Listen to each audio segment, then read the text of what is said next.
Alors maintenant, on, on va voir le mouvement de la langouste avec le relevé de base. Donc le relevé de base qui sert à se relever de manière avec sécurité, si on peut dire.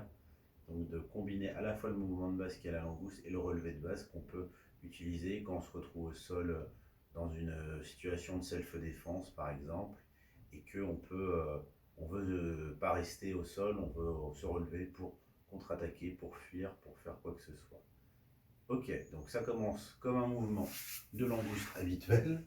On est là, on se met sur le côté, on pousse bien avec les orteils là. Ok.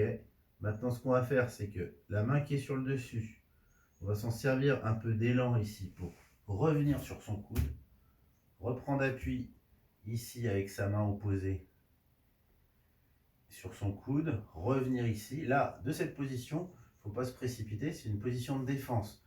La jambe qui est à l'avant peut servir à frapper l'adversaire dans les genoux, au visage si on peut, enfin l'empêcher d'avancer, lui faire peur.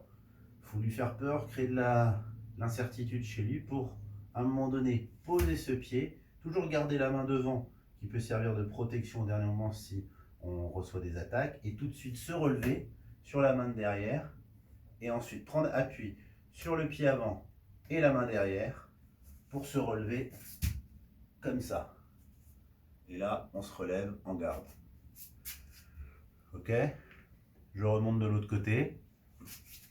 Je change un peu l'angle de la caméra. S'il est d'accord. Là, langouste. Je remonte sur le coude. Je défends. Protection avec le pied. Je prends appui. Je remonte sur la main. Je prends bien appui sur cette main-là et ce pied-là. Je recule le pied. Et là, ça me permet de revenir en garde et de reculer et de contre-attaquer ou de partir. Voilà.